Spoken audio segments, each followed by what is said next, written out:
Your emotions ever come out of nowhere and just completely take over?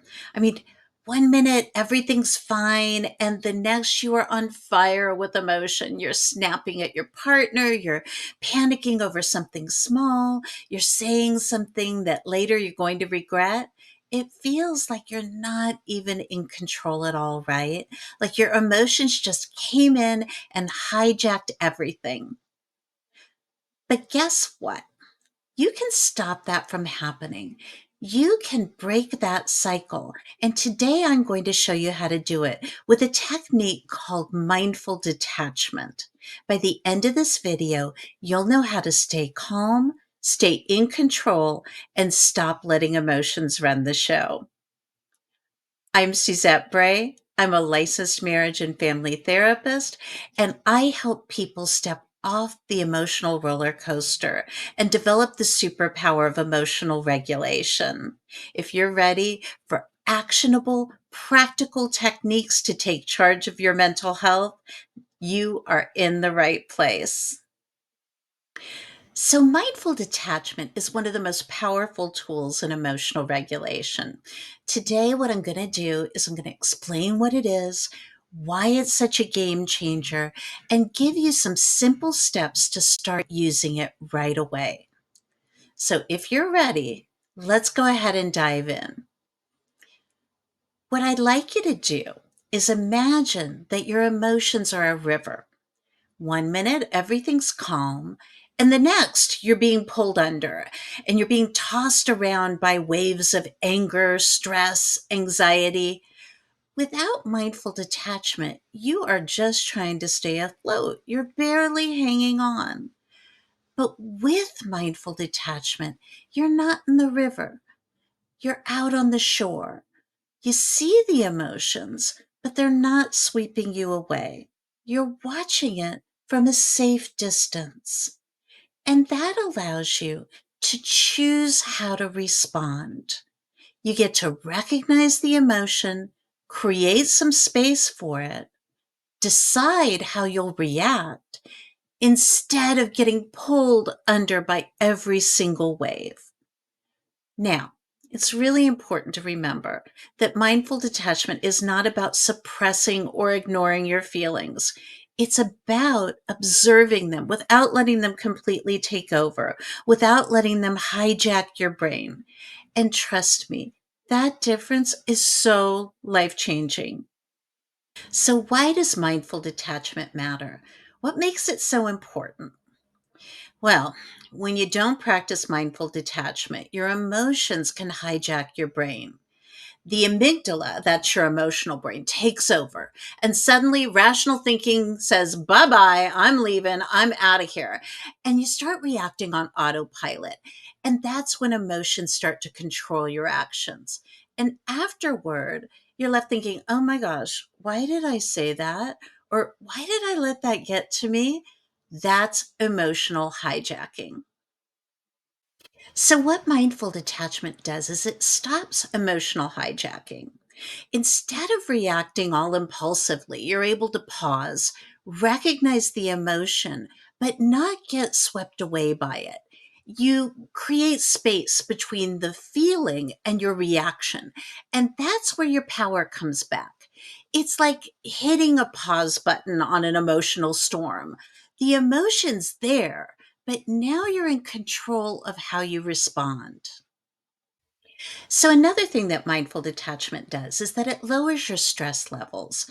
Think for a second about that tight feeling in your chest when you're stressed or overwhelmed. Your heart races, your muscles tense up. You feel like you're kind of starting to fall apart, right? That's your body reacting to emotions. And when those emotions go unchecked, the stress just builds. So I want you to think of mindful detachment like a pressure release valve. So every time you use it, it allows you to step back, let things kind of come down. You get to breathe and you get to handle your emotions before they push you over the edge. Also builds emotional resilience. So over time, you build that muscle of being able to handle things without getting completely overwhelmed. You get more and more and more sense of control. The more you practice mindful detachment, the better and better and better you get at handling emotions confidently, knowing that they don't control you. And the more you practice, the stronger you get at handling whatever life throws at you. You can get to the point where it's kind of like, bring it on. Let's talk a little bit about actually how to practice mindful detachment. And our first step is to recognize the emotion that you're feeling. Most of us react before we even know how we're feeling, it just happens. But with mindful detachment, when you start to feel those emotions coming up, take a pause and name that emotion. Ask yourself, what am I feeling right now?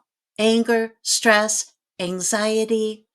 And once you put a name on it, it allows you to step back just a little bit from the emotion. And that helps you, of course, control your response. Step two is to create physical space. So, when emotions are running high, sometimes you may need to actually walk away. Now, we're not always able to do that, to physically step away to clear our heads.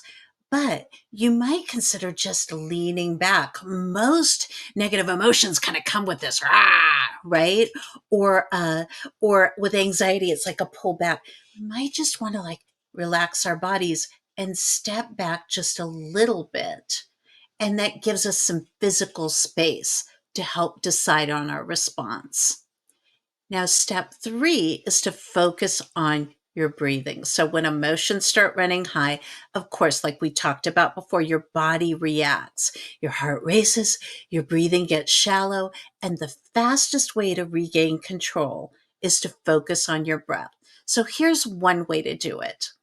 You want to inhale deeply through your nose and take in all the air you can, and then slowly exhale through your mouth, letting the tension go as you breathe out. And you want to repeat this for several breaths until your body starts to calm down. It's not going to happen right away. It's not going to be one and done. It's going to be a few breaths to make that start to happen, even several. And when you focus on your breathing, you shift your attention from the emotional chaos going on to something you can control, which is your body. Now, with step four of mindful attachment, we're going to observe without judgment. Now, this one is tricky, but it is powerful. When you feel a strong emotion, I don't want you to get caught up in why you're feeling it. What's the situation that's occurring? All the outside stuff that's happening to cause you to feel that way. What I'd like you to do instead is to notice where you feel the emotion in your body, the tight chest, the clenched jaw, your tense shoulders, and observe those without judgment. You're going to simply observe the physiological sensations of the emotion. And when you do that, you're no longer reacting. You're just watching what your body does. And you're not feeding it by keeping on thinking about what that person's doing or why am I reacting this way and bringing on more and more and more emotional responses.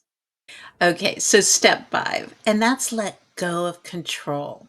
So here's the hardest part of mindful detachment, letting go of the control of the emotion, because emotions come and go like waves. With mindful detachment, you're going to let that emotion exist without trying to push it away or fix it. You're going to experience the emotion. And you're going to remind yourself that it's temporary. The emotion will pass. You can't stop emotions from coming, but you can choose not to drown in them. And you can choose not to extend the length of time they're going to last by continuing to grind on the situation that caused the emotion. So now that you know how to use mindful detachment, let's talk about when to use it. The beauty of this skill is that it doesn't require any equipment. You can use it anytime, anywhere, especially when emotions start to overwhelm you. So let's say you're in a conflict with someone and you're angry or frustrated. You can use detachment to pause and choose your response. In stressful situations, whether it's work stress or some family drama, you can use detachment to create space and think clearly. Or maybe you're feeling overwhelmed by sadness or anxiety. You can detach from the emotion, observe it, and let it pass without being consumed by it. So here's the bottom line. Mindful detachment isn't just a mindfulness trick, it is a power move. It's how you take control of your emotional world instead of letting your emotions control you. The more you practice, the better and better and better you get at it. You can stay calm, clear headed, and in control no matter what life throws at you. And boy, life throws a lot at us, doesn't it? So the next time emotions try to pull you under, pause, breathe, detach. You're stronger than your emotions.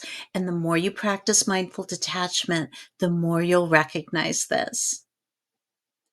And if you found this video helpful, hit the like button, subscribe, and download my emotional regulation starter kit using the link in the description below.